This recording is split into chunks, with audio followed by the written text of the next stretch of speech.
স্কিমগুলো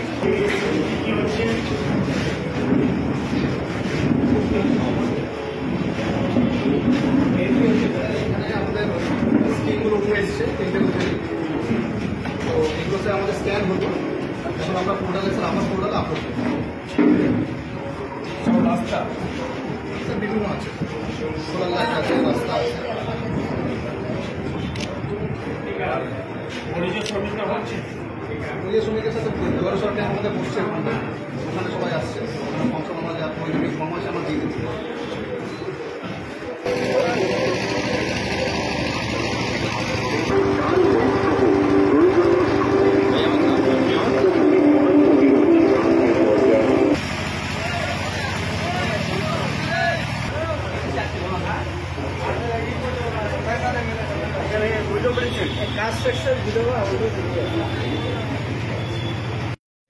আমাদের পাড়া আমাদের সমাধানে 3টা বুথের এখানে স্কিম জমা হয়েছে।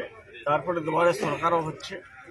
দুয়ারে সরকারে মাইগ্রেন্ট লেবার থেকে স্বাস্থ্য কার্ড থেকে লক্ষ্মীর ভান্ডার সবকটাই স্টল খোলা আছে, এখানে সবকটাই হচ্ছে। আর বিশেষ করে আমি আমার স্টাফ যারা বিডিও অফিস থেকে তাদেরকে বলা হয়েছে কেউ বাদ পড়ে না। আর প্রধানকে বলা হয়েছে যে প্রধান অল মেম্বার্সকে বলে যতগুলো লোক আছে এক একটা ওয়ার্ডে কেউ বাদ পড়ে না। মাইগ্রেন্ট লেবারের যারা পরিযায়ী শ্রমিক আছে, যারা বাইরে খাটছে, তাদের অনেক ওখানে বিপদ হচ্ছে। আর এগুলো শ্রমিকের আমাদের যদি আমরা ডাটাটা পেয়ে যাই, আর শ্রমিক যেটা লাভ আছে, যেটা রেজিস্ট্রেশন করলেই লাভ হতে, রেজিস্ট্রেশনটা করার জন্য আমি বারবার তাগিদ করছি। আর আমাদের মুখ্যমন্ত্রী মাননীয় মুখ্যমন্ত্রী মানবিক মুখ্যমন্ত্রী উনি 10 লক্ষ করে প্রত্যেকটা বুথে টাকা ফান্ড দিয়েছে। ওই ফান্ডটাকে এখানকার লোক যে বুথে টাকা পাচ্ছে সেই বুথের লোকই ওটা স্কিম তৈরি করে দিবে, স্কিম প্রপোজ করবে, ওখানে টাকাটা খরচা হবে। এরকম করে আমাদের 236টা বুথ আছে, 236টা 10 লক্ষ টাকা পাবে।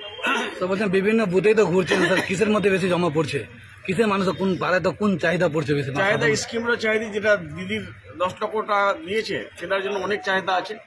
গ্রামে অনেকগুলো কাজ বাকি আছে, যে কাজটা ওরা করতে পারবে। তারপরে কৃষক বন্ধু থেকে লক্ষ্মীর ভান্ডার থেকে আপনার স্বাস্থ্যসাথী কার্ড থেকে পরিযায়ী শ্রমিক সবকটাই রেজিস্ট্রেশন হচ্ছে।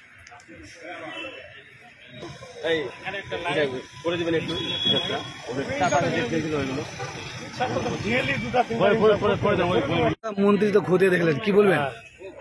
মন্ত্রী সাহেব আসলো, দেখে গেল যে আমাদের 10টা থেকে 12টা পর্যন্ত পাড়া সদান ছিল, ওটা তো 12টা বাজতে হয়ে গেছে। 3টা বুথের স্কিম সব লোকজন আসে দিয়ে গেছে। তারপরে এখন দুয়ারে সরকার চলছে। আচ্ছা, বলছিলাম দাদা, পাড়ায় সমাধান চলছে, তো সাধারণ মানুষ যেটা আবেদন, কিসের দিকে চাহিদা পড়ছে মানুষের, রাস্তা না কিসের দিকে? হ্যাঁ, বেশিরভাগ রাস্তার দিকে চাহিদা পড়ছে। বেশিরভাগ স্কিমগুলো রাস্তায় দিল, তারপর লাইট দিল, তারপরে কেউ ড্রেন দিল, এগুলোই আর কি। এমনি কোনো মনে করেন বিধবা ভাতা বা কোনো লক্ষ্মীর ওগুলো হবে তো, না জমাগুলো পড়ছে কি বিশেষ করে? হ্যাঁ, পড়তেছে। বিধবা ভাতা, লক্ষ্মীর ভান্ডার, এগুলো হবে তো, এটা জমা করছে। এখন যা দিচ্ছে ফর্ম লিখছে সবাই। কত মানুষের আয়োজন ছিল এখানে? ছিল প্রায় 1000 লোকের। আপনার নাম? আমার নাম নুরুদ্দিন। কোন দায়িত্বে আছেন? শাহপুর আমাদের প্রধান।